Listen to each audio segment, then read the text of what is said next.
everybody. Welcome back to What Do You Think of This? We are revisiting the best things from our past to let you know whether they're the best thing for your future. I am Jeff Abiad. With me is Josue Escobar. What's up, everybody? Hey, we're back. It's podcast day again. Yep, happy podcast day. I enjoyed eating all that food last week so much. That was really good. And watching it back. Well, I don't know if it was all good. It wasn't all good. Some of it was great. Yeah, the Jell-O, though, was great. And afterwards, finishing it off was pretty good, too. Did you guys finish all those bananas? Yeah. Did the kids like it with the bananas? They did, yeah. Well, today we have an amazing movie to talk about. We're talking about The Godfather. After that, I do have a couple things to go back to for closing the loop.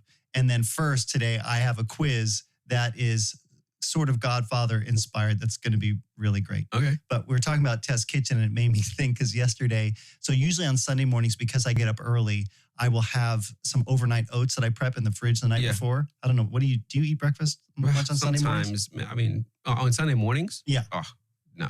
Yeah.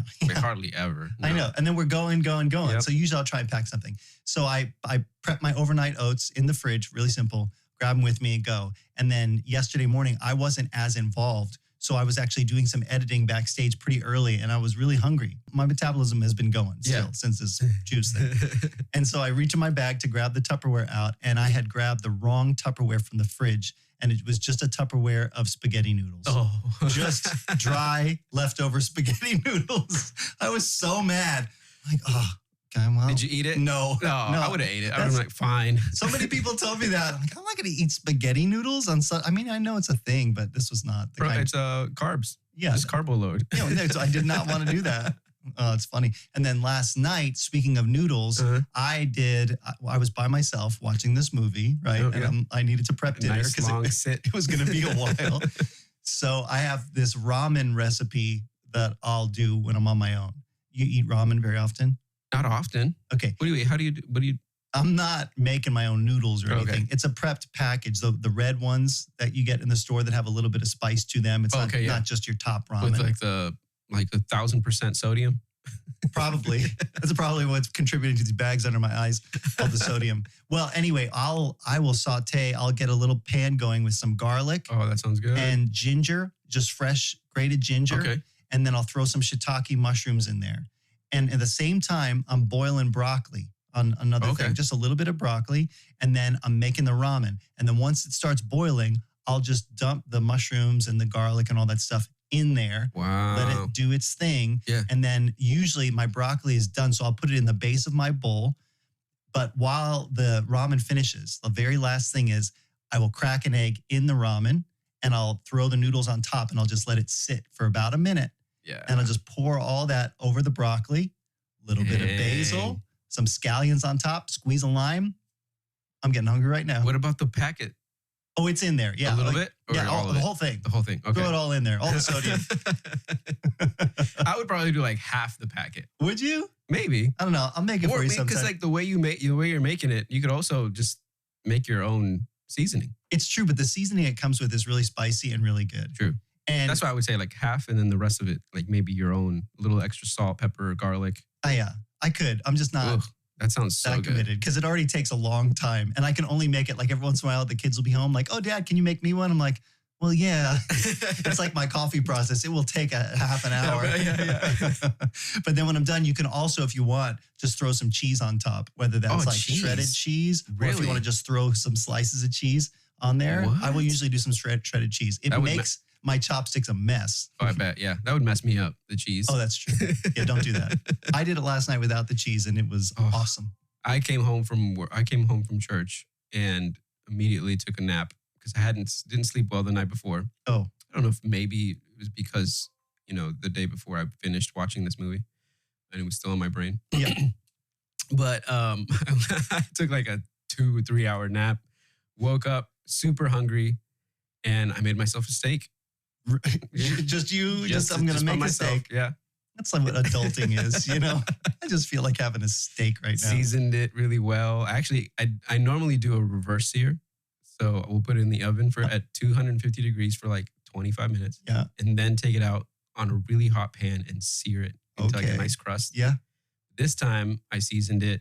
I gave it a sear first and then stuck the whole thing in the pan in the oven at 250 degrees for 15 minutes.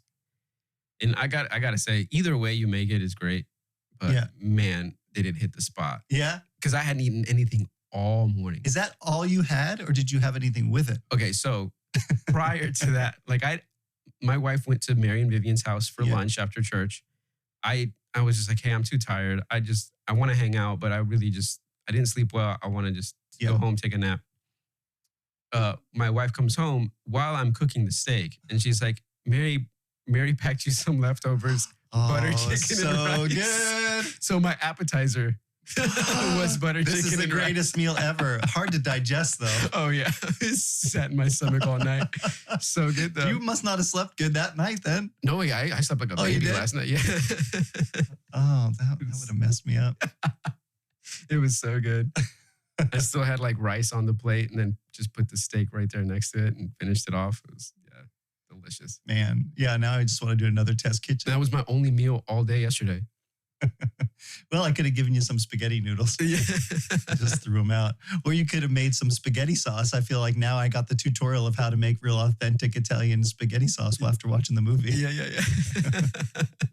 That's fun. So I have a quiz idea that's inspired by The Godfather because I don't know if you know this, but it's referenced a lot in popular culture. Oh, after watching the movie, I realized how often I hear things of The Godfather in things. Everywhere. The music, just lines here and there. Like, People are quoting it. They don't even know they're quoting it. They're not admitting that they've probably never seen the movie and they're still quoting it. Yeah, exactly. So I thought, because it's going to be hard to get you to guess this, we're going to do this password style, which means I'm going to try and get you to guess the piece of pop culture with just one word.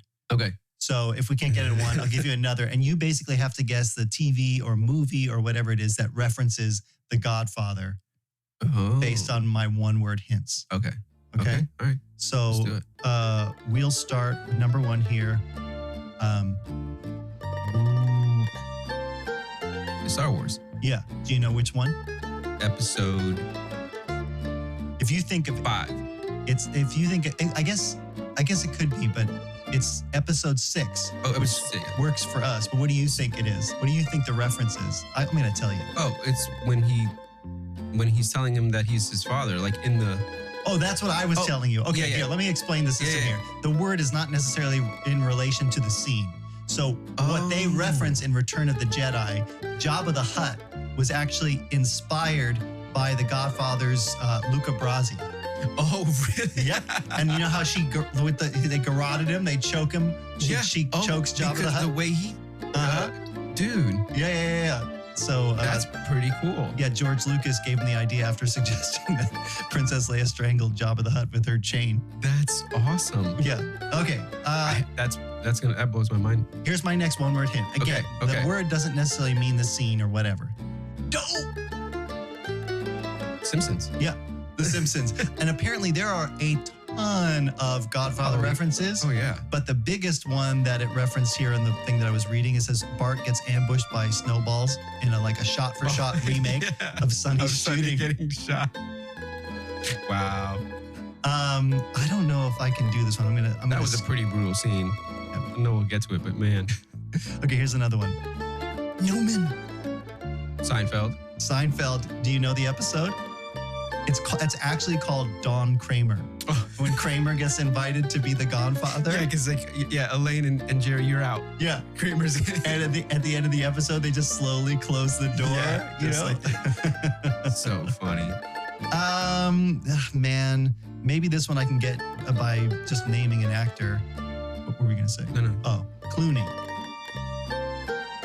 George Clooney? Yeah. But what movie? Yeah. And I'm not sure if I know Clooney movies that well, other than these are like the ones you know. There are 3 of them. Well, now I guess there's 4 and about to be 5. Yeah. The gambling movie. Yep. Come on. What in the world's the name of this? Magnificent? No, it's not Magnificent 7. Ocean's 11. Yeah, Ocean's 11. Yeah. So Ocean's 13 has Al Pacino in it. Oh, that's right. He's a hotel owner. Yeah, the casino owner or whatever. Yeah. And he says he's negotiating, and Danny says, "What I want, what's most important to me," which is the same lines that Pacino says in The Godfather. Wow. That's right. Right. some other stuff too that they mentioned in it. The Sopranos, by the way, also references this all over the place. I've never seen it, They but were there were inspired by this so series. many. Okay, I'm just going to give you the rest. You've Got Mail. Again, Tom Hanks is a huge fan of The Godfather. He says every one of life's problems can be solved by watching The Godfather. And he says something about going to the mattresses, which I knew that as a phrase, but I didn't even know what that meant. Going all out, yeah. Zootopia references The Godfather. Really? Yep. Mr. Big in Zootopia is a parody of Don Corleone. Robin Hood Men in Tights. Oh, what scene? Don Giovanni, when they're like trying to work out how they're going to assassinate Robin Hood. Oh, gosh. He's got the cotton balls in his mouth, you know? That's so funny. And the guy's name is Filthy Luca and Dirty Ezio, you know? And he's like the whole scene. I love that. Animaniacs, The Good Feathers. Oh, the Good Feathers. Yeah. And that was one of my favorites, man. That's so good. They didn't bring it back in the new version of the Animaniacs. Yeah. It's not there. I don't know why. And Trolls, The Beat Goes On. It says there's an episode called Neighbor War. We haven't watched this one in our house yet. I haven't watched it either, yeah. But Sky Toronto wakes up to find Cooper in his bed in a parody of the Horsehead scene. Oh, yeah, that was insane. Godfather, the movie, represents some of the greatest distillation of wisdom to be found in any piece of art created in the 20th century. Specifically referring to some of the quotes that I find myself quoting again and again in contexts that far transcend the contexts in which those quotes were used in the movie. As an example, when talking to medical students about how difficult it is to get into medical school given the thousands and thousands of applicants for the hundreds of spots, I explain to them that it's not that their resumes weren't good enough. It's just business. Okay, this movie came out in 1972. We were not alive. Yeah. And it's based in 1955, 1940. It's like 40s to 50. Yeah, 40s to 55. Right? Second World War, whatever, that era. Okay, had you watched this movie growing up? I think I watched it like 1.5 times. I've seen it once all the way through, and then like friends at a friend's house or something, they were like watching it. And you like, came in halfway in. Like, oh yeah, I've seen this. This is great. And then like, yeah. So I haven't watched it all the way through. This was the second all the way through sitting. This one, I have a vague recollection of having this at home in like the multi VHS pack with like the gold, labeling or whatever in our closet. But this is not like a kid appropriate movie. VHS is like a cassette tape version, like, when you like old music. It's a reel of film. Wind and you it up. Plug it in. Yep. Yeah. You have to rewind after you finish watching it. Be kind. Please rewind. This is in our house though. So yeah, we had these 3 tapes or however many cassette or VHS tapes it took. Yeah. And it was in the collection on our shelf. I maybe watched it once that I remember as a kid, but I don't know, in my teens somewhere. Yeah. And then it was a movie that my parents were like, we probably shouldn't just have this out. And I think my dad just like hid it in a closet somewhere or something. Cause I didn't want us watching it all the time. I mean, it's not terrible. What age do you think it's okay to let your kids? I mean, my kids are like preteen, early teens. And I still felt like Amanda thought, she's like, you guys would probably be fine, but it's not even it's just a little too, you know what I mean? It's not too real. Yeah. It's like too like, oh, did this really happen? Because it's fiction, right? But it gives you that sense of like, is this history right now? Is this historical? Oh, this is fact? And it's like, not that they don't know this stuff is going on, but the way that it depicts it in a way that, I don't know, it's just a little too gritty. Do you think it like glorifies it a little bit? I don't think my kids would watch this and leave going, I want to be a mobster now. But I don't know. It just kind of exposes this world in a really good way. It's what the movie does really well. But I don't know. I think you probably need to be a little later on. Every parent's different. I think also too every kid's different. The I don't know if it was appropriate then, but the racial slurs now too. Oh yeah. I don't know if that's something I want to. Some of them I didn't even know were racial slurs. I just figured it out by the way that they were talking. Yeah. Like, well, that seems like it's probably not a nice thing to say. Yeah, exactly. So, okay, but of course this movie, Francis Ford Coppola. Yeah, great. Godfather. And he's coming out with a movie. I was just going to say Megalopolis. We keep hitting at the right times. Like this is it's crazy. It really is. Great. Apocalypse Now. Have you ever seen that? Yeah. I saw that. A college professor showed it to our class. I had never seen anything like it. I was like, why do people watch movies like this? I had just never been exposed. So that's another one I've only seen maybe once. Yeah. I think I've seen that one like once also too. Yeah. So I've seen clips, obviously. I'm pretty sure we saw all of the Godfather movies at my house, but I don't remember them. Yeah. No, I don't remember. Is it 2 more after this? There's 2 more. Yeah. I haven't seen 2 or 3. I mean, I think Tom Hanks even says in You've Got Mail, this is probably why it's in my head, that Godfather 2, I think there's a line where he says, might even be better than 1, but you can't beat the original. Yeah. But I think 3 is notoriously like people do not like it. Really? I read that 1, they were preemptively expecting its success so much that they started developing 2 before 1 was even out. So those 2 came out pretty close to each other, but then 3 was something like 10 years later. Oh, and what is it? Francis Ford Coppola? It is. It is still? I didn't look into the details. I wonder who wrote it, because this is based off a book. Yes. Yeah. Yeah. This is based off of a book. Is it 3 books or is it just 1 book? These seem like details I probably should have looked up. Yeah, me too. Because like I would imagine if 1 and 2 were part of the book, maybe 3 wasn't, and they just made up the story, then that's probably why. Yeah. They didn't have a source material to kind of make it as good as for the first one. So that kind of happens. That could be why, but I don't know. Yeah. And just to explain to anybody, if they're listening for the first time, the conceit of this podcast is we're revisiting these nostalgic things. We're not going to give you every single detail about the movie. We're going to tell you about our experience. Yeah. So, because I am sure there is so many, obviously, references about The Godfather, but analysis of these movies. Oh, there's podcasts that other podcasts just breaking down this movie in detail. And how it makes you feel, all that kind of stuff. And I like to think of you and I, Josue, as the audience score on Rotten Tomatoes, but maybe a little bit more down to earth. This is what a normal person feels like when they watch this. I don't have the history. I know some of the quotes from culture. I've seen it maybe once. You're going to get my raw, like real experience of this movie. For sure. Yeah, me too. We're going to try a new format today because we don't have time to break this down. This is a 3-hour movie. And I feel like there's like a beginning, middle, and end to the beginning, middle, and end of this movie. Right? Yeah. And they time skip a little bit, right? They time jump. They do in ways where I wasn't expecting it sometimes. Yeah. And ones that I feel like maybe weren't super clear. Right. Okay. Yeah. So I don't know if it got lost in editing or what. But the basic plot of this movie. Yep. We open up. You're getting a glimpse of this mafia family, okay, the Corleones. Do you know it's a mafia family? If you didn't know what about this movie prior, would you have guessed that this was a mafia family? I think so. Right off the bat? Man, they seed it to you in a nice way where you're just kind of getting glimpses of, because you have, what's his name, Bonacera at the beginning, asking for this favor. He's an Undertaker.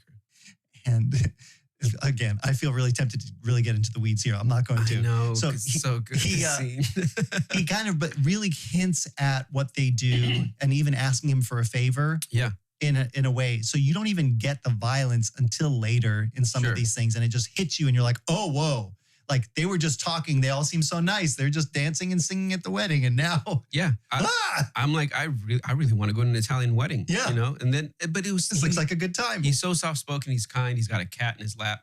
That's why at first I'm like, oh man, like, okay, they're establishing that it's like, he's a good guy. Like, okay, he's a family man. I'm getting the vibe. I know that this is like a mafia. He's asking him for a favor, like you do with a Don.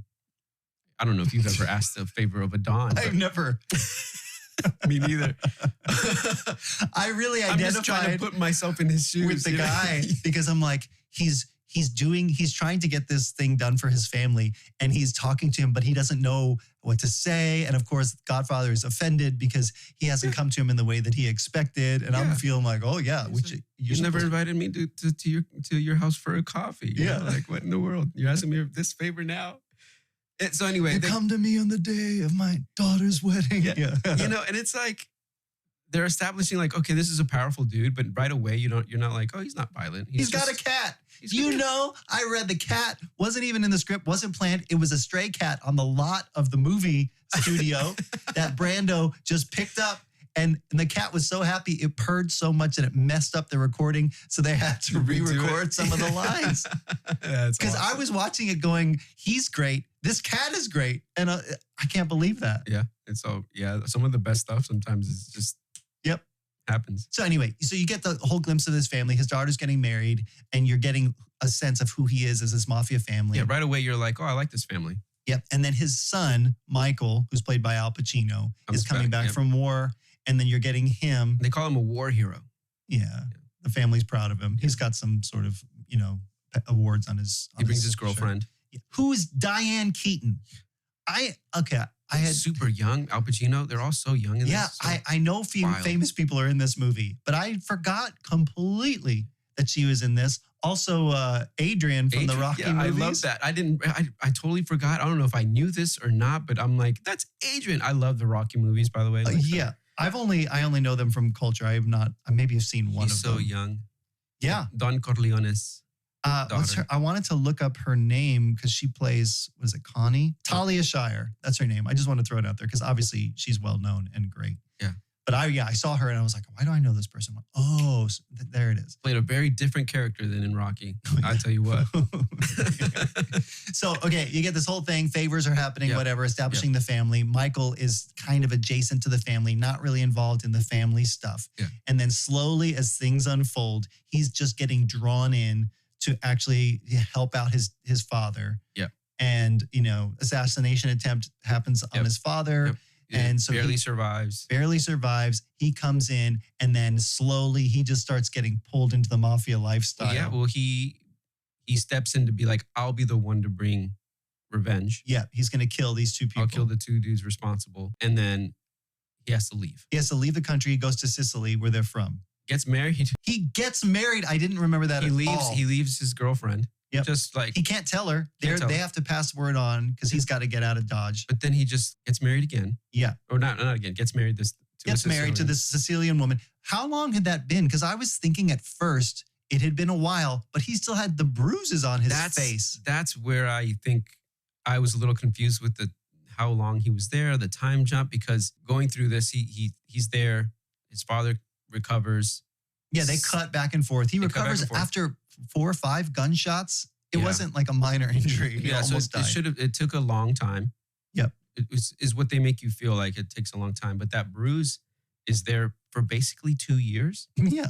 I don't know if they did that intentionally or maybe we didn't get that right. One of the guys in the movie says to him when he comes back about his face looking good. So I'm wondering if there was some sort of surgery needed or the guy didn't hit him that hard, did he? They did say he broke his jaw.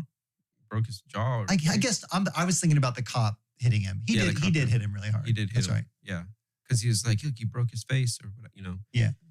But what makes him come back is they assassinate his then brother who was taken over for the family. And he comes back and he kind of takes over with his dad because his dad is still alive. Mm-hmm. And he's, for all intents and purposes, like, my son is calling the shots.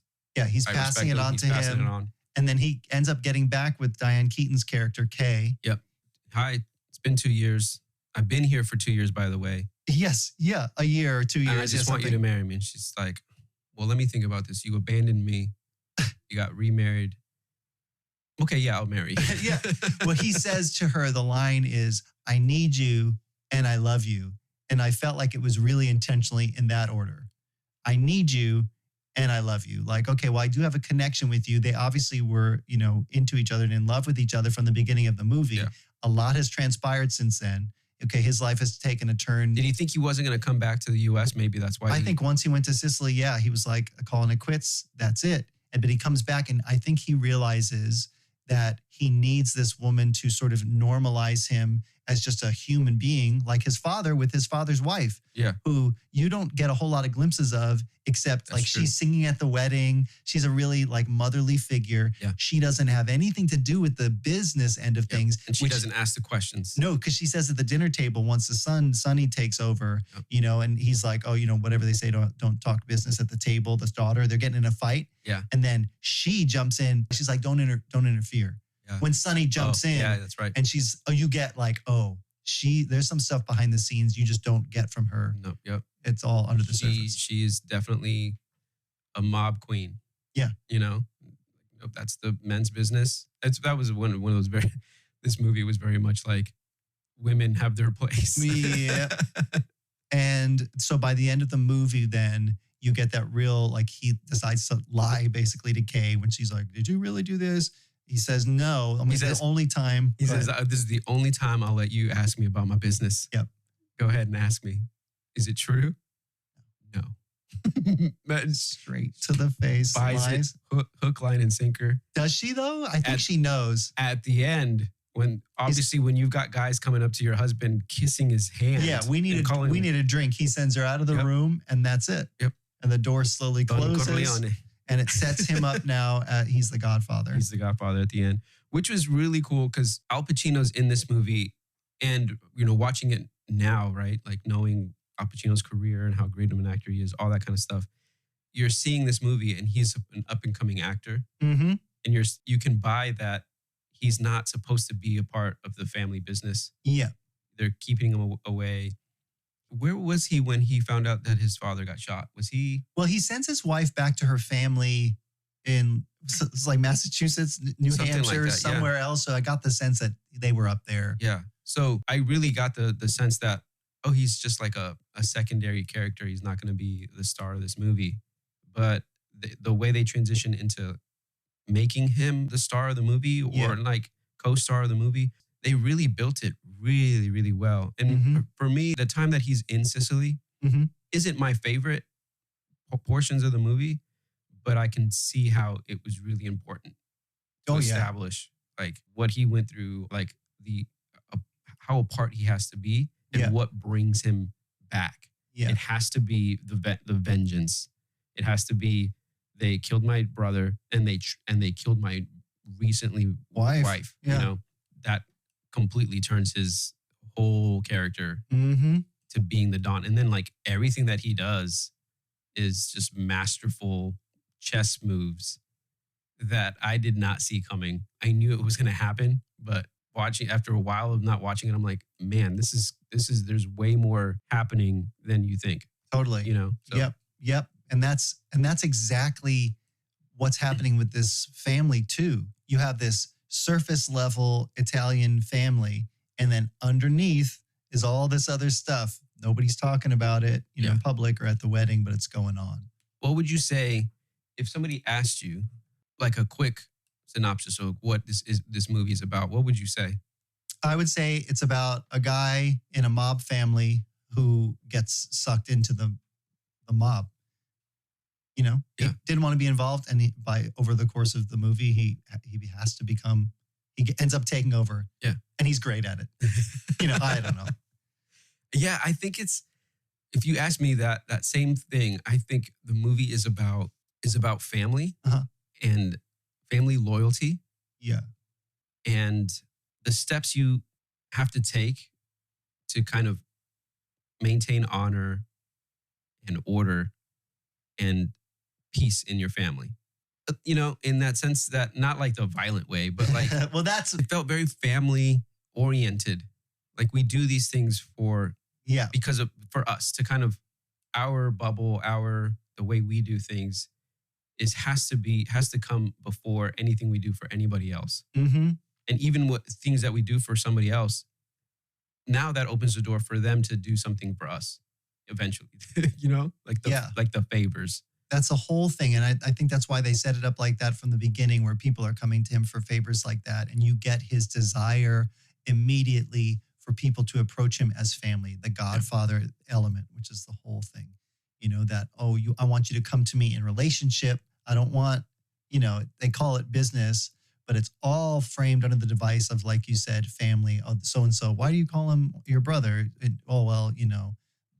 This happened this many years ago, and now he's part of the family. One of the things I feel like we should touch on is why he has to become part of why Michael, the son, has to get sucked into the family business is because this is a mob family and another mob family. They want them to get involved in their drug business. And Don Corleone is like, no, I don't want to be involved with drugs. It's a nasty business. I have politicians and judges in my pocket. They're not going to be with us if we go into the drug business. So, respectfully, I decline. So his son, his name is Tom? Yes. Robert Duvall, great actor. Great. Robert Duvall, young, obviously in this, so good. he's basically the family's attorney. Mhm. And so he's the Godfather's top advisor. Is as he his, a consigliere? consigliere. Consigliere? I can't say it like an Italian, so I'm not going to even try. And he's, I think his character is so good. And He's so wise. Yeah. He just always comes out with this smart advice. He really knows how things are operating. And so in the course of them negotiating with this family, the Tagliatellis, about getting involved potentially, they sit down in this meeting with him and Sonny. And Sonny is the actual son who, you know, he just doesn't seem to have a handle really on what he's doing. He's got a really short fuse and not thinking things through as well as the other guys. Yeah. So already you're like, what, you can't take over this family business. Okay, so, but what I was going to say is he's establishing, okay, we don't want to get involved in this drug business, but in about 10 years, if we're not getting involved now on the ground level, we're going to have problems later on. And so going into the meeting, I, again, not remembering the movie and what was going to happen, was thinking the Godfather was going to go along with it because they were all set up. And it wasn't really even clear to me other than his just gut instinct. And like you said, the fact that he didn't like it as a dirty business, like he says, why he pivoted without telling anybody other than he's the Godfather. He's making the call. Yeah. But that did catch me off guard. Yeah. I think it caught everybody off guard. Yeah. And obviously, because right, the son all of a sudden starts, talking, and the Godfather, shuts him up. Corrects him. He's like, "Don't you ever talk." You know, don't ever tell anybody what you're really thinking, or he says something like that. Don't tell. Yeah, and that's what basically the other mob family is upset about. That they don't make it known right away, but basically they go, "Okay, fine, you don't want to do this. Well, we're gonna get rid of you," basically, and that's when the attempt of his life comes, and that starts the entire, I don't know what you want to call it, but like the dice, the dominoes, the domino falling. effect, the domino falls that eventually get Michael in. Because if none of that happened, I would figure Tom would have been right. 10 years later, they would have no more power. Their family as a mob family wouldn't have the same amount of power. They'd probably just get pushed out, and what happens, they'd just be history. It's really wild, all this mobster stuff and violence that's happening under the surface that they don't show you, I think is what this movie is doing really well. Because my kids came home last night after I watched it, and they're like, "Oh, what'd you think?" Because, Ephraim was interested. Yeah. And, it's like, I honestly don't know at this age if you would like this movie, because like Gladiator, and I think these movies are different. Yeah. But there's just a lot to appreciate about it that wasn't flashy. There was a lot of slow dialogue. And I read that they had to extend the movie, that they had a first cut that was shorter and they wanted it to take a little bit longer. So maybe some of that was in there. But there were a lot of like, oh, we're Al Pacino's talking, and we're slowly zooming in while he does this, or we're at the beginning earlier, we're slowly zooming out. We're taking time to really slowly develop these things so that when we show you something, we've been talking about it, but there it is. Yeah. And I just think it does that very well, but on a way that I don't know if the kids would appreciate so much. Yeah. But now, and I read that, so that first scene where Michael comes back and him and Kay, which is Diane Keaton and Al Pacino, are talking. First of all, there was all these extras and they were all just ad-libbing in the background, whatever. Yeah. But their scenes were filmed at night. And the guy, the director, whomever, was super upset because they had to put on all these lights and it was a very difficult process. Oh, jeez. But he said in some interview somewhere that they both were just chatting about the fact that they thought the movie was just going to tank. They're like, I don't think this is going anywhere. And it made his career. Yeah. Yeah. Dang. That whole, it was an unexpected thing for me. And I, all going through it going, well, I wouldn't expect to like this. Yeah. Right? I mean, no, I think, well, I don't know. I expected to like it. I expected, because culture loves this. People talk about it all the time. Maybe that. But I think if I didn't know anything about this, and, even telling my kids, oh, yeah, it's a movie about a gangster family, a mobster family. I mean, and whatever. It's like, it doesn't sound great on paper. Mm. I mean, it must have, for it to be a book. Well, it literally did sound great on paper. I guess I take that back. When Michael is sitting there talking to Kay, it really helps that he's like pointing out who everybody is. Like, you're in that seat of her, you're in her seat. And he's going, that's so-and-so, that's so-and-so, and that's like, who's the dude? just talking to himself on the ground. Thank you, Godfather, for inviting me here on the day of your daughter's wedding. I hope her first child is a masculine child. Yeah. That's the line from Robin Hood Men in Tights, actually. Oh, really? Yeah, he gets up and he's like, no, stop that. He's saying the wrong thing, you know? Oh, man. Well, so that's one of the things that was really funny that they added to the movie. They had to establish the fact that like he invited the muscle, like who's not part of the family. I only use you to do all the dirty stuff. He respected him enough to be at his daughter's wedding. But then at the same time, the muscle is like, this is pretty crazy that he's inviting me because I'm just the muscle. Yeah. Like I shouldn't be here. And you have to make an appearance. And the Godfather is even like, who wants to see me? What? Okay, go ahead and let him in. Yeah, and he just delivers this thing. And then the kids interrupt a little bit and he like kind of messes up what he was about to say. I read, and again, these are all IMDb trivia facts, so I never know if they're actually 100% true, that the actor himself, what's the guy's name? What's the character's name that's stumbling up? Is it Luca? Luca Brasi. Lenny Montagna. Okay. Or Montana. I don't know how you pronounce it. Was actually nervous to act with Marlon Brando. And so that hiccup was a real thing that they kept in the film. Did they film it in order? I don't know. Huh. I wonder if that was... You mean the whole movie or just that first scene? The whole movie. Because if that was like the first scenes and the first time he was going to act in front of him, then I can understand it. That whole first scene, like all that development around the wedding. Okay, talk about scenes we enjoyed. Yeah. I just really loved. I mean, the Bonacera conversation was just terrible, right? And this desperate guy, and then wedding, right? Yeah. And then you go back, and when does Johnny Fontaine come in? Speaking of tie-ins to episode, it's like they were very specific. Like, this is not based on Frank Sinatra. But it pretty much was. And apparently Frank Sinatra got really mad about it. Really? Yeah, and they somehow were like, he was an older character. It's not based on you or whatever. But he wasn't thrilled about the idea. They're all yelling, what's all the commotion outside? And then he comes in, right? And he's talking to the Godfather, and he's starting to, I don't know what to do. I don't know what to do. Yeah. And he slaps him. You can act like a man, you know? That was so great. That was another great one. All of those interplays that he's having with these, I'm like, Marlon Brando.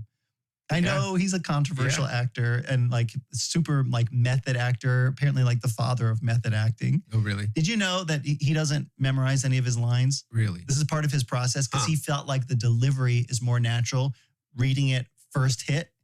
So he would like, some of the actors would have cue cards on their chest or whatever. He's just reading it and then delivering the line for the first time. Jeez. This guy. That's crazy. How frustrating. I know. But they're like, for the other actor too, it's like, we're going to put this on you. You're going to be filmed in a certain way. So you can't see it. Like, oh, really? Like, but I'm using my body to act. And I can't. Who do you think you are, Robert Duvall? Just put this on your chest.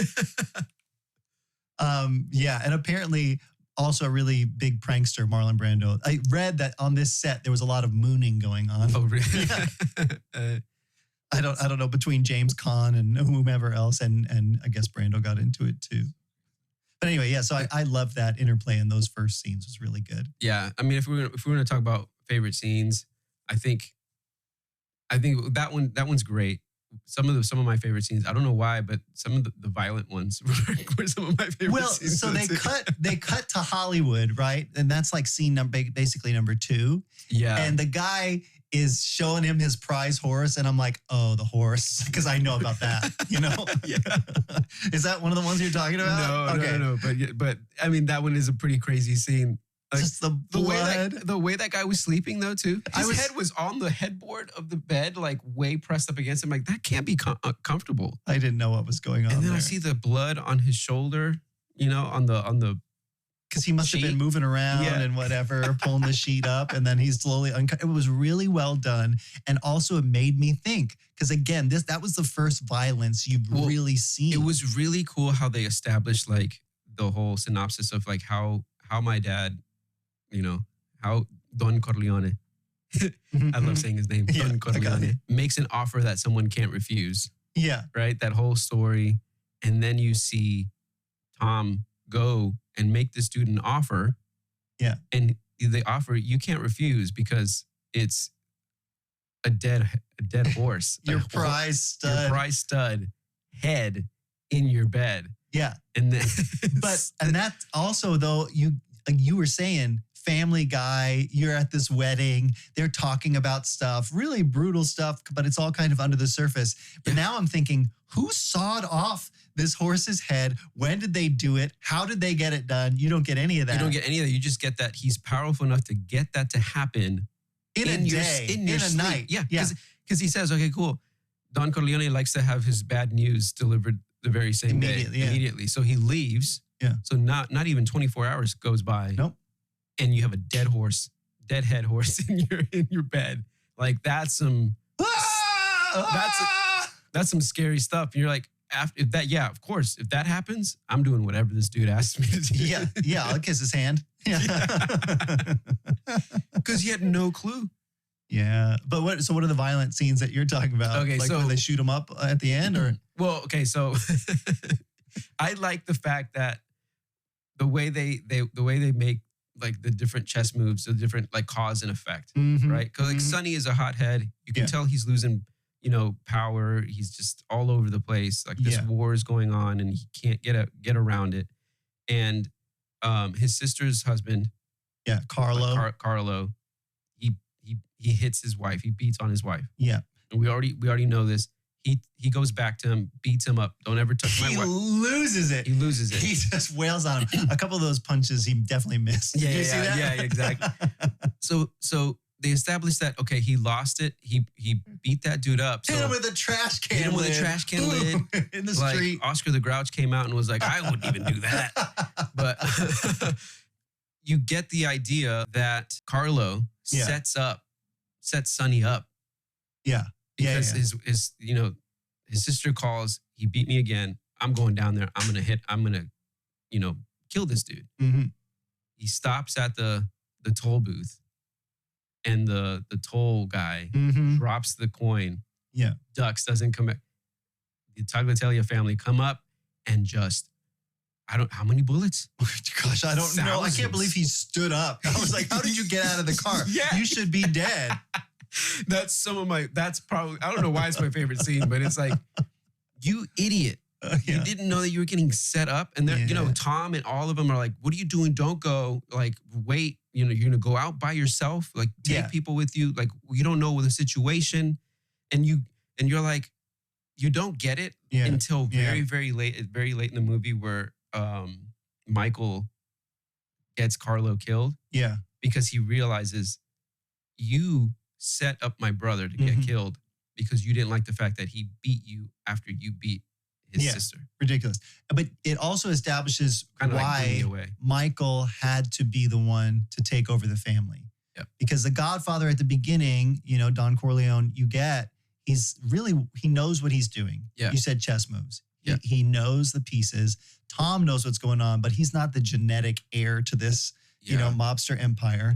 Sonny, he's just all emotion. He's all whatever. He can't control his impulses. The power has just gone to his head. Maybe. Well, but even at the beginning, he's not faithful to his wife. Yeah, he's just doing whatever he feels like doing. He's very impulsive. He's very much like Quintus in Gladiator. Yeah, or I was going to say, or Robin Williams. He cannot be Caesar. He is not a moral man. He's definitely not a moral man. He didn't. Anyway, and then also the other son, who's the driver, when he drives and his father when he gets shot, that guy is obviously not competent. That whole scene where the first Godfather gets take out his gun, he can't take it. He's like, oh, I'll just drive because their driver was sick or whatever. Okay. They're all incompetent not incompetent, but they don't measure up to Michael. Yeah. Michael is the guy, and so when he comes back home and he says, to his dad, I'm here, I'm with you, which meant a lot, and Marlon Brando is there, literally crying tears, in the thing. You get him as a Godfather is looking at his son going, he probably knew that this was the only way it was really going to work, but I'm not going to force his hand. Yeah, you're right. I think he knew that Michael was probably the one that was more like him, like more tempered, strategic, thoughtful in how he did things. Yeah. And I think he figured, okay, he's not going to do the family business. He's in the military. He's a citizen. They even call him, he's a civilian, right? And he realizes, man, but he's actually the one that should. Yeah. And then when all of this goes down, because his brother can't handle it, right, has to take over. And he's like, yeah, oh my, it's like, okay, I didn't want this for you, but this is the best thing for the family. When he starts taking that on, okay, so he offers to kill the cop in Sollozzo, right? Yeah. And he goes, they walk him through, they give him the gun. He was hiding in the bathroom. You're going to go in this. They're walking him through specifically. You're going to shoot them both twice. Yeah. You're going to drop the gun. You're going to walk out. You know, he's like committed to this, and you're into this restaurant where this is about to go down. They're speaking Italian. I have no idea what they're saying. Like, well, I don't have subtitles. I don't know. I tried to put subtitles on, but there was no subtitles. There wasn't. A lot of it. Yeah. Man, but Al Pacino's crazy face right before he shoots them.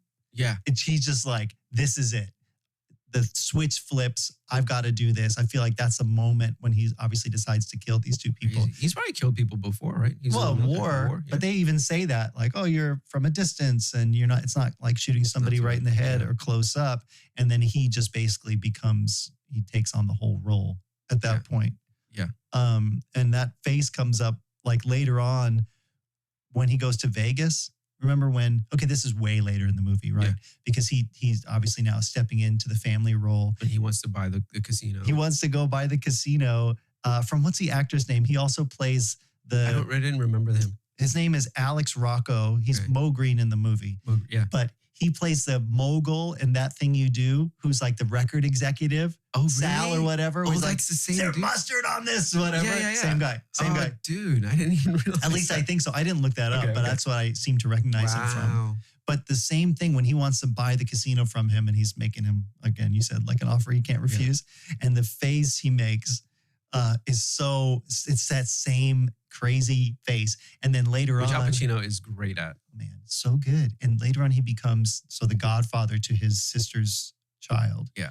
Right before all the craziness goes down at the end. And that whole thing where they're like baptizing him and it's going back and forth between, do you believe in God and his son, Jesus Christ, and the Holy Spirit? Yep. I'm like, what do these people think they're baptizing their children into? Yeah. Is this just like all for looks? It must be. It has to be, yeah. Because I know some people will go to church for like hellfire insurance. Like, I don't want to go to hell. But I'm like, you are fully, doing the worst anybody could ever do. You can't think baptize. You're trying to spare this kid and hoping they get up and grow and become a different person. Yeah. Because they're gonna be right back into the whole thing. Anyway. Do you renounce Satan and all of his? I do. Oh, yeah. Or whatever he says. Go in peace and may the Lord be with you. Oh my gosh. And you got to imagine this priest knows what's going on. I don't think he does. They're reading about the family in the paper. That's right. Yeah, they have to. They've got to know, and still, oh man, that's insane. I didn't think about that aspect of it, but yeah, they're very complicit in all of it. Yes, very much so. Man. But that was one of those things too. Remember the way they set up Michael to go and kill the dirty cop, and what was that guy's name? Sollozzo. He's going to take you somewhere where you feel safe. All these things, right? They set that stuff up. And at the funeral, the father's funeral, the guy comes up and goes, hey, he wants to have a meeting with you. I can set it up in my territory where you'll be safe. And his dad had said to him, whoever comes to you to arrange this meeting, is the traitor. Crazy. Yeah. I mean, he's so smart. And so my other favorite scene is where Don Corleone dies in front of his grandson. Oh, yeah. It's so sweet. It's like he's playing with him. He's like a fun granddad. Yeah, they're just messing around. He's just being pop. Like he's just being, and the little boy doesn't even know. Like his granddad just had a heart attack, falls in. What plants were those? I don't know. It looked like corn, but it kind of wasn't, did. Right? No, maybe they were sunflowers. Yeah, maybe. Yeah, and probably. Yeah, he falls, has a heart attack, and dies in front of his grandson. And the kid thinks he's playing at first. Yeah, and the little kid, I don't know what actor that is, whatever, but him running away, it was very innocent. Like, okay, am I done with this scene? Like, I would need to run to mommy or something off camera or something. I could just see like the kid is like knowing like this is all play. Yeah. But we know the reality that's like, oh, he's gone. Yeah. That whole moment where he's playing with his grandson and everything, you could tell like this is like him, who he really is. Mhm. He's not the violent. He's not all that stuff. He has to do all those things because that's how he took care of his family. That's the business. That's the business. He's like, you do all of these things to just take care of the family. It always comes first. And that's, I mean, I don't know if it's, and unfortunately it has to be like a dirty thing, you know, manipulating people, killing people. It makes me wonder if his story is similar to Michael's, where you grow up in this family. This is the system we're a part of. Yeah. And as much as you might try and get out of it, I mean, obviously we all like, on the human side, I get this is a story. So in the real world. Is it though? Is this based off of, no. In the real world, I would hope do better. Yeah. You know, but in the movie, you're looking at him and you're sympathizing with him going, oh, you were just part of this system. Mhm. And the more you try and pull out of it, the worse it gets for you. I don't want to get involved in the drug business. And then all this awful stuff happens where you released your grip. So now I'm just going to tighten my grip and do what I know to do. Yeah. Um, Crazy. Yeah, even though, like you said, he's just this great grandparent or whatever. And so then that's when he knows like people are going to take advantage of, now that my father's gone, they're going to try to get at me. And before they get to me, I'm going to just wipe them all out. Yeah. Whoa. Yeah. Crazy. And that whole last bit was really intense. Yeah. Okay, so Stan. I didn't expect him to kill Carlo. Oh, me either. Well, I was watching it going, why is he allowing this guy to be part of the family? He's been awful this whole movie. And he just found out, he put two and two together, like, oh, you set my brother up to get killed. But he's still gonna, and he's gonna send him away to Vegas. Yeah. What about the family? He's not gonna be able to see his family? Oh, it doesn't matter. He was not gonna see his family anyway. Yeah. And then you get the classic, you know. He chokes him Chokes in the him out again car. in the Because car. he sits behind him. Oh, I'm going to move over here so you can't see through the windshield or the rear view mirror or whatever. And I'm like, oh yeah, this guy, he's dying. He's like, oh no. His foot kicks through the windshield. And that was some pretty good filming. I mean, Yeah. I don't know. I need to watch more of Francis Ford Coppola's movies, but I can see how a lot of his like directorial type things Mhm. are very iconic and people still do them today. Yeah. Just the different angles and shots that he took, how much he lingers on stuff or Yes. doesn't linger on stuff. Yep. Man, like he lingered on that foot kicking through the windshield. It never moved until he was gone. It really it's really impactful because like it's a very violent thing. Yeah. Those actors, they did such a great job. They were so great. I don't know if this was necessarily a favorite scene, but it definitely stood out to me when Luca Brasi is going to basically be a mole or whatever in Yeah. the other family. And he's walking into this bar. And you have the feeling you can't trust any of these people. Yeah. It's weird because the Corleone family, you almost feel like at least they're true to their word, or there's some sort of level of not safety, but it's established at the beginning. You know, it's more familial. Yeah. And I don't know, this guy's obviously coming in as a traitor. They got wind of it or whatever. But the way that all Gosh. goes down is so like well done, even to the point where the guy looks above his head and you get a sense that there's somebody standing behind him. I don't know if you noticed that, because Brasi's standing there at the counter, and before he drives the knife through his hand, he looks up behind him like a kind of, are you ready? And they go, boom. And then the guy Yeah, just yeah, chokes yeah. him. Well done. You know, when someone mentioned that Don Corleone is like kind of losing it, I think that was like one of the chess moves that made everything kind of go downhill. Because for him to do that whole thing of like, no, I refuse, it seemed very respectful around the table. Like, no, I don't want to do this business with you, Mm-hmm. whatever, shake hands, walk away. And then he says, send him to be a mole, basically. Mhm. I felt like that was kind of a backstabbing type move.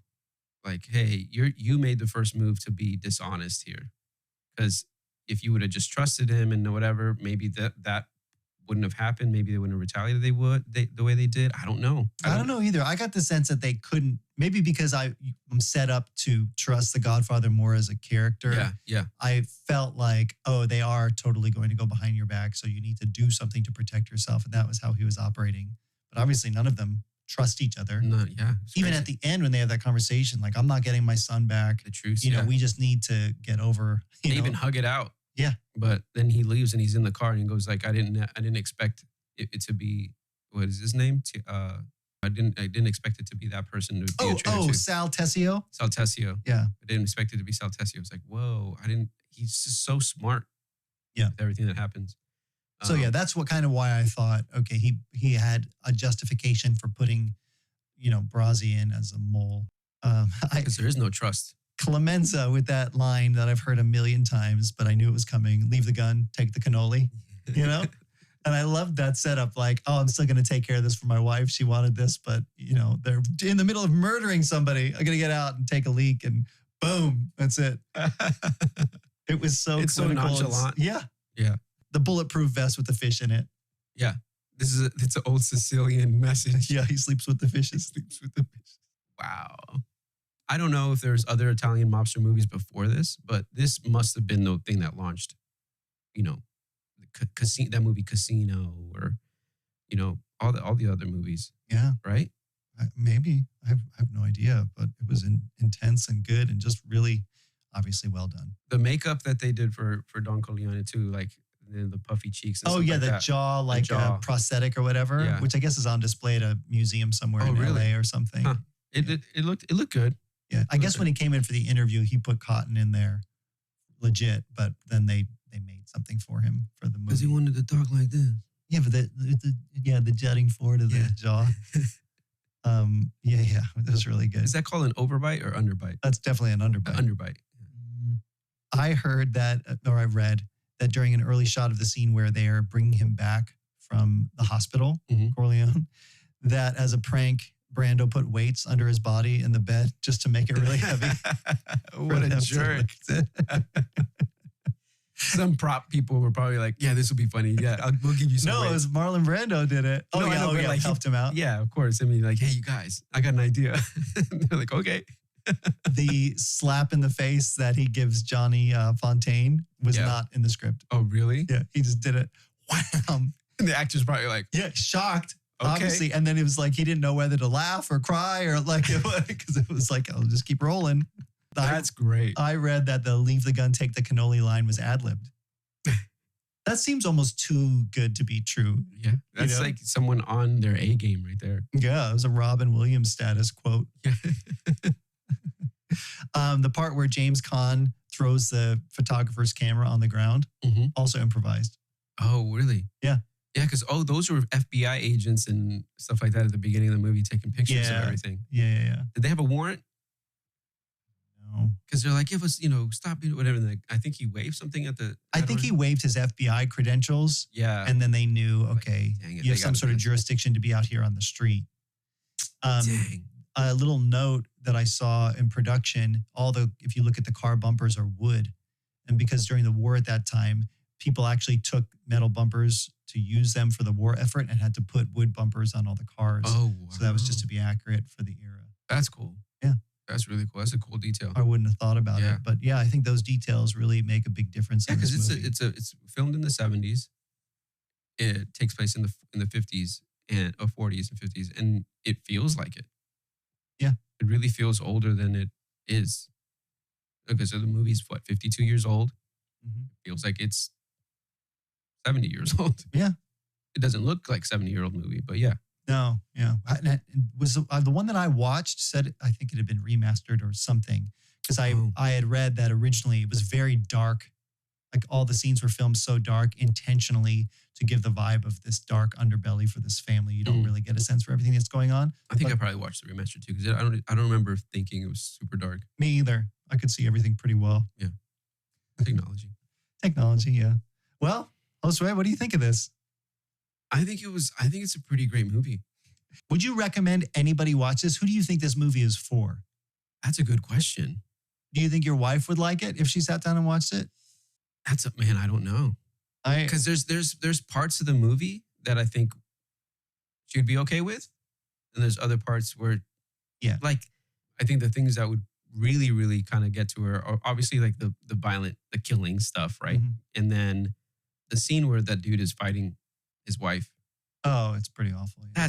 That's pretty bad. You know, anything that depicts something like that is like, Those are the things when we were talking about like not being for kids, yeah, obviously, but those, where it feels a little too real. yeah. But I mean, in the sense of like, in the storytelling aspect of it, I think she'd be intrigued by the drama.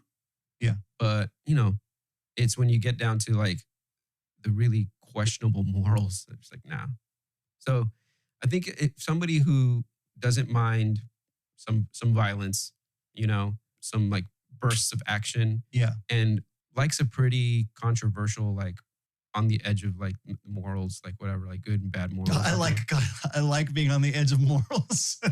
That's a good quote. Let's quote that. I like being on the edge of morals, good morals. I think would enjoy it. I mean, if you're into suspense, drama, something, I mean, honestly, well written. Yeah. You know? Well, and that was the thing too, that a lot of the screenplay was almost directly out of the book. Multi-dimensional storytelling. Yeah. I think it's great if you're interested in that kind of stuff. And that's why, and I had read, and I don't know if it actually went out this way, that Coppola put the author's name, wanted to say the Godfather, whatever, because he pulled so much directly from the book. Yeah. Which obviously I've never read, but. Yeah. If you're into things like today, you know, if you liked Gladiator, you're gonna like this type of movie.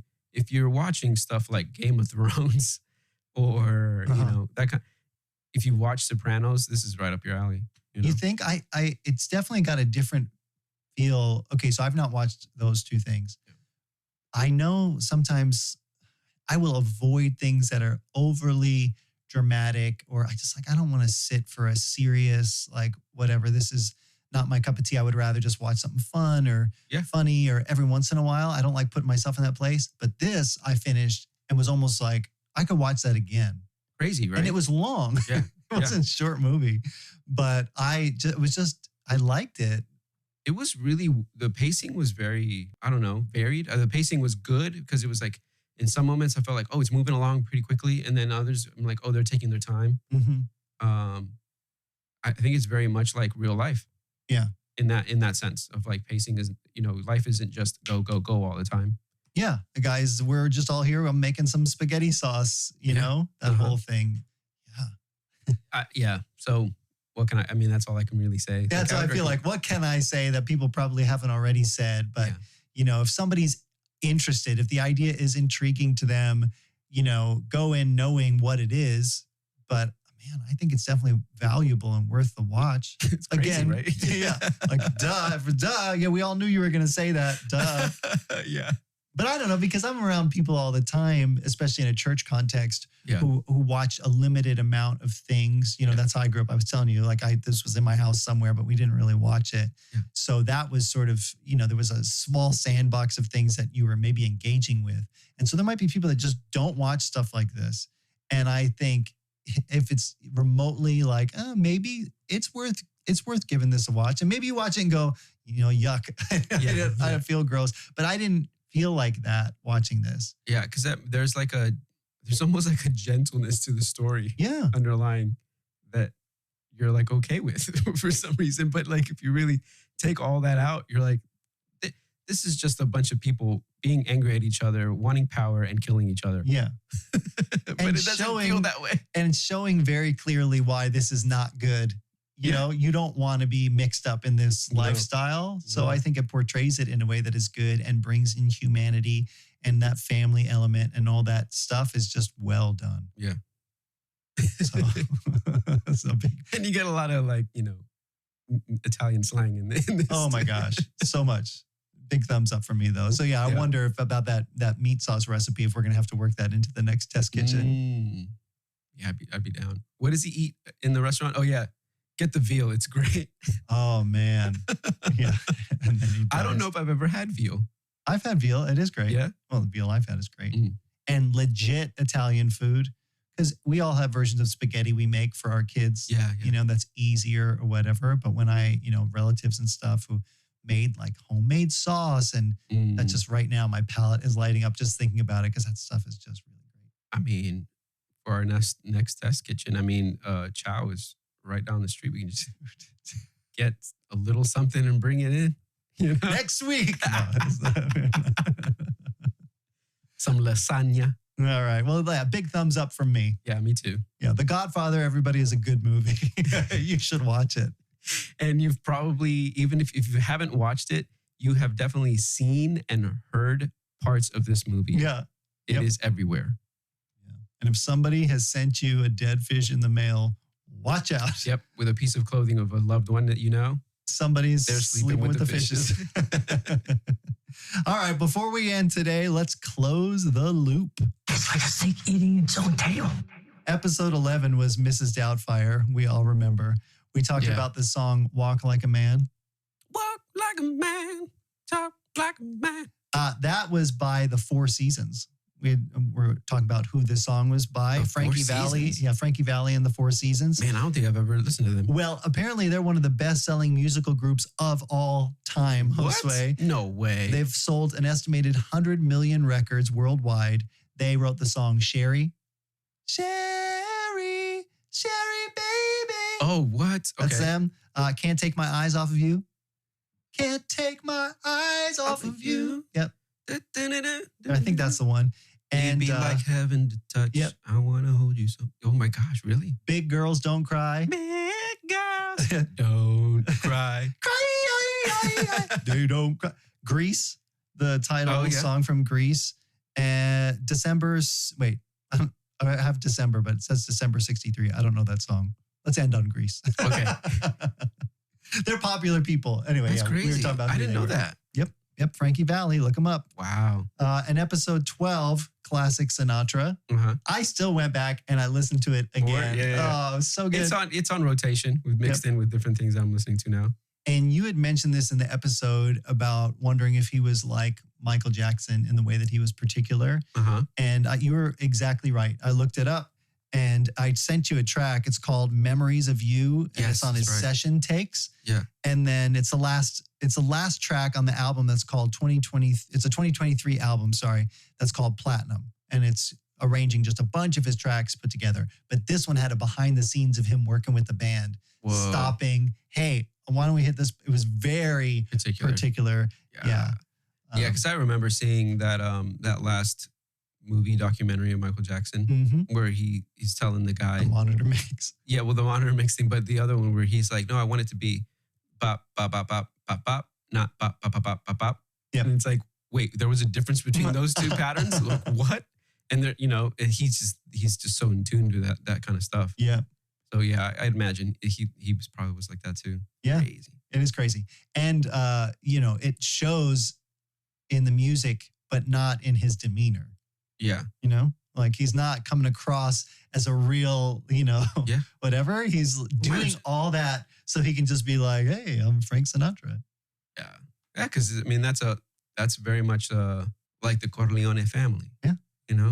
There's all the stuff is under the surface, but what you see is only the Godfather. Act like a man. You can act like a man. Also, which we established in this movie as well, Sicily, as you said, is part of Italy. I mean, we had gotten there on the episode, but I just want to make it clear that we know it's right there at the edge of the boot is Sicily. And it does seem like a rather nice place to maybe spend a summer, get married to a woman who's like a shotgun or whatever they said. Man, when she got exploded in that car, I knew it was coming. That guy that trader like looks at him and goes away. Yeah. He immediately knows what's happening. This is it. No, don't do it. And then I kind of paused it after the car exploded.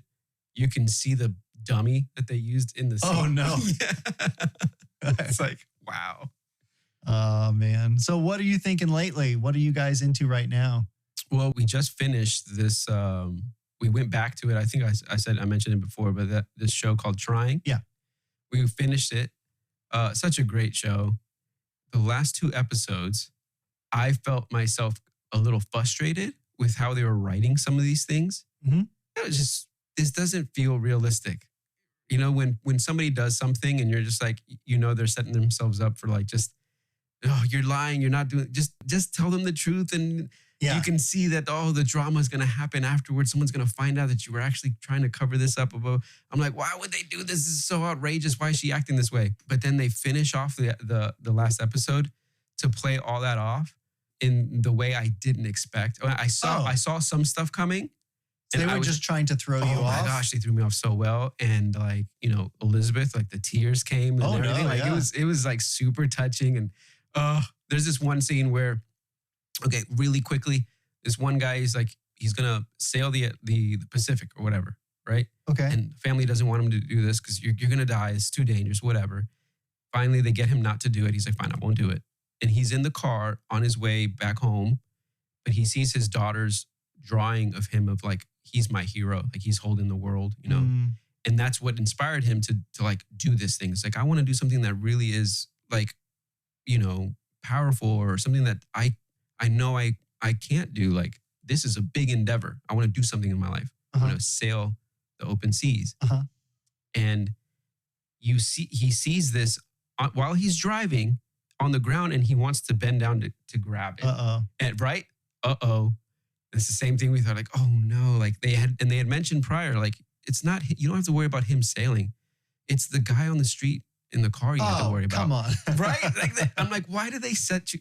They're like, they set me up to know that something bad's going to happen. And now I'm like, something, he goes down and you hear the, and it cuts and it goes back to the other family. You're like, what happened to him?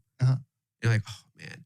And then later on, you see like the text message, the missed calls and missed text messages from the friend of the family trying to reach the wife. And finally you see like him at the door because she hadn't seen the messages. He's at the door and you're like, oh my God, she's going to tell him that he died. And then they don't say anything. They cut to a boat and he's rowing. He survived, he lived, and now he's out in the Pacific. And what he was trying to tell his wife, the friend, was, hey, he actually went back. And so I kind of saw that coming. Elizabeth's like, oh no, he's died. He's died. This is going to be crazy. And I'm like, I don't know. That seems too easy. He probably survived and he's on the boat. And I was right. And so anyway, the way they played some of that stuff off, like was really, really good and touching. Okay, yeah. And it was emotional. And then later on, what is the word? Subvert your expectation. Yeah. They really did that very well at the end of the show. I would highly recommend that show to everybody too. Yeah. Trying, it's an Apple original. Plus, yeah. It's so good. It's really, really good. It's really wholesome. It's like family oriented, like heartwarming, funny, like really funny.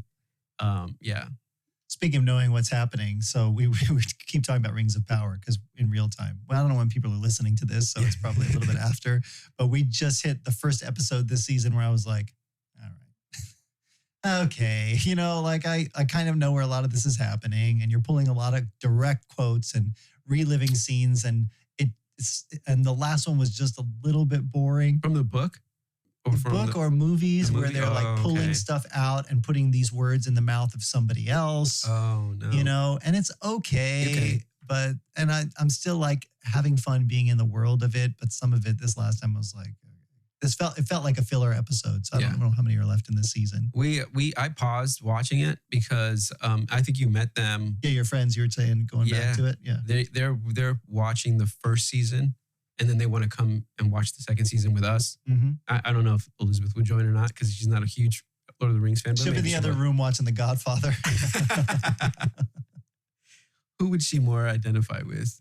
Kay? No. But yeah, so I stopped. I think I stopped in episode 3. Yeah. I think where I don't even remember what happens in each episode. The Gandalf character. Yeah. I guess. The Grand Elf. Oh yeah. Yeah. So So I'm looking forward to finishing that whenever they're ready. We'll see where it goes. Yeah. I have some faith that they've been putting so much money into it that it'll a little bit come back around. Yeah. One of the biggest story things that intrigues me a lot about that movie is the Numenor. Is it Numenor? Numenor. Yeah. Yeah. I like that story. Me too. I'm more interested in like that whole storyline of how we get to my gosh, why am I blanking on his name? Oh, Aragorn? Aragorn. Yeah. Actually, speaking of, imagine this. We have time to watch other movies. I don't know how. The other night, I was with the boys because Lucy was at this band event, and we watched Star Trek Into Darkness. Okay. Yeah. Remember that one with Khan and, all Benedict Cumberbatch? Yeah. That was great. Queen Muriel and from Rings of Power, the one that goes blind. Yeah. Spoiler. She's in Star Trek as just a San Francisco woman, where the ship is crashing down into Earth, and it cuts to somebody's reaction. And just real quick, I'm like, Amanda, was that Queen Muriel? She's like, what? I'm like, no, I couldn't. And I looked it up, and her credits on IMDb just says San Francisco woman. That's hilarious. Isn't that crazy? She was just in it. Wow. We also recently I watched for the first time Godzilla X Kong. Oh, yeah. Yeah. Okay. The New Empire or something. Yeah. Terrible. Yeah. The kids wanted to watch that. Mine too. And I'm like, okay. What I'll they watch think? They it. love it? I like King Kong. They don't care. They were fine. It was just a movie. They should have stopped at the last one. Oh my gosh. Well, Skull Island, I'm a King Kong fan because we watched some of the original growing up with what's her name? Faye. I was gonna say Faye Dunaway. That's not right. I don't know. Anyway, all the screaming. I remember that being a rental. I remember movie. my dad hating that of the movie. All the screaming. All the screaming. So when Kong started, not the dang it, Peter Jackson. Oh. Not his one, but Skull Island was great. Yeah. I really liked it. And the Godzilla stuff, it was fine. I could take it or leave it. I think you should watch Godzilla. Don't tell me the one with I can't remember who, not the old one. No. The one in Japanese. Yeah. Yes, Godzilla -1. -1. I Yeah. keep hearing about this. I want to watch it. You should I've watch heard that it's one. so good. Yeah, it's really good. And that's what I feel like I need for a palate cleanser is just one that's actually good. Because this last one, they're just throwing stuff out there. They're not establishing why this exists, why we're giving him a motorized punchy fist and it just fixes his arm. I was going to say Middle Earth. It is middle. It's the middle of the earth. It is. It's just like all this stuff we're just upside down now. This is turning into Avatar, but it's not. There's so all these crazy. giant apes. There's a little baby ape because isn't that cute? They're just letting this girl run around. Oh, I want to go on this mission with you. Oh, twist Turns my arm out a little bit. prophesied. Yeah, it's like it's a little much. It's too much. It's too much. It's so stupid. When movies like that make a bunch of money and they just want to ride the train of making more money. I mean, that Monarch show that came out, those were...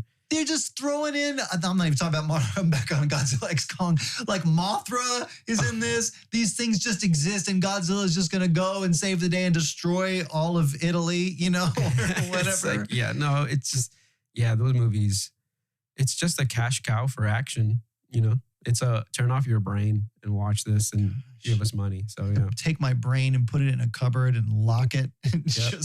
I couldn't even make my ramen because I couldn't think. It's just, what is happening with this movie? Why are people watching this? Yeah. Oh, so terrible. It's the Mighty Morphin Power Rangers of movies. Remember that? Every episode would be just, you knew exactly what was going to happen, but I'm just here to watch them get in the Megazord and defeat you. Let my monster grow. Did you ever watch the more modern one, Power Rangers movie? No. Came out like a few years ago. I wasn't a super fan of the series growing up. It was on and my brother was more into it. Yeah. And so I've definitely seen enough episodes to know the formula. Yeah. But we never quite got into it. Did you watch? Was it any good? Yeah, the new one. Yeah, it was. I liked it. I'm kind of disappointed that they were not making a sequel of it. Because it was, the kids loved it too. Okay. Yeah, it was, it's not a great movie. It's not groundbreaking, whatever, but it was, I think it was solid. I don't think it was dumb. I'm going to have to create another list because we have all of our nostalgic movies. Yeah. But that other night when we ended up watching Star Trek, we have a window of time that's long enough to watch a movie. Let's watch something and then trying to agree on something I just need a couple standbys that I know we're going to hit because it was so much time just scrolling like, nope. Oh, yep. And the kids, of course, it's like going to the grocery store with them. Oh, let's watch that. Or let's watch that. I'm like, nope, not going to do it. I'm not committing, 2 hours to watch this terrible, Nope, exactly. We haven't watched, anyway, I'm not even going to get into it because I want everybody to let us know what you think. Yes. Let us know what you think about The Godfather, of course, or about future topic ideas you might have. We'd love to give you a mention. You can reach us at wdyt.show.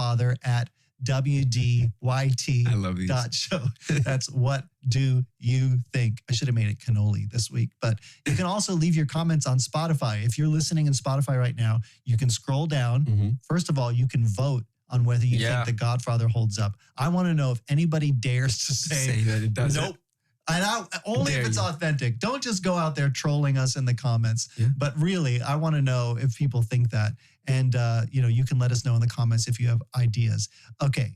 Yeah. So next week, if people don't know, you can pause right now and look at the album art for this podcast episode. And there will hopefully, I haven't created it yet, be a tease to next week's episode. Last week was Test Kitchen, but the one before that was Frank Sinatra. Mm-hmm. And if you looked on his lapel, there was a little Godfather rose on there. Yep, that was nice and subtle. That was the one that almost broke me. I put the wrong hint in. It was a whole thing. On the wrong Yeah. Okay. This one I thought I would tease for you. You don't know what we're doing next. Okay. By way of a song. Oh. And see if you could feel it. You were looking for it on the soundboard. Okay, here we go. Ready? I don't know if I have enough. I didn't drink tea this morning. A legend was sung of when England was young, and knights were brave and bold. The good king had died, and no one could decide who was rightful heir to the throne. You getting it? Is it? It seemed that the land would be torn by war, or saved by a miracle alone. I have no idea. And that miracle appeared in London town. The sword in the stone. Oh, wow. Good job. We're going to one of my absolute favorites from childhood. The Disney classic, The Sword in the Stone. This is going to be good. I'm throwing this out there now as we do. So people, if they would like to watch this with us ahead of time before we unpack this and find out if it's really everything that my brain tells me that it is. Mm-hmm. Because this was one of VHS that got so much replay in our house, at my cousin's house. Need a movie to watch. Gonna watch this. Let's watch The Sword in the Stone. Wow. And I don't know why, because obviously it came out way earlier, but this was one that hit. Yeah, I think I've probably seen that one maybe 3 or 4 times. Have your kids ever seen it? I don't know. I don't think they have. I'm excited. Yeah, me too. Oh, who knows? Hopefully they're not really disappointed. Yeah, hopefully they're not like, this is too old. Because it starts with that song. It's a very classic feeling Disney, but it's kind of a unique one. And I haven't heard that song in ages. Yeah. I think it's probably been years since I've watched it though. Yeah. I mean, it's probably been, I don't know, wouldn't be able to count. I can't wait. And I felt like we need to bring in a little bit of levity after the Godfather. Yeah, for sure. Oh my gosh. But listen, until next week, please follow us. Give us a 5-star rating and a review. If you don't follow us, you might end up finding a dead head, horse head in your bed. We'll make you an offer you can't refuse. My prize stallion. Now, give us those 5 stars. You can follow us on Apple, on Spotify. It'll take you 5 seconds. You could literally do it right now. And you can find links to all of those, as well as to our YouTube channel. If you haven't already seen the Test Kitchen, you can find it there, as well as links to Instagram. It's all at wdyt.show. I don't know what Instagram reel is coming out this week. I have one from Alice in Wonderland that I'm saving where you delivered maybe my most favorite line to spontaneously come up on the podcast yet. So maybe that'll come out this week. I don't know. You can follow us at Instagram at wdyt.show. That's what do you think .show. We'd love to hear from you. Yeah, guys, let's have some fun together. Let's have some fun. So thanks everybody for your suggestions. Thanks, Josue, for another great suggestion. This episode was awesome. I loved this movie. No, this movie was awesome. Meow baby. Meow baby. Meow baby. Meow baby.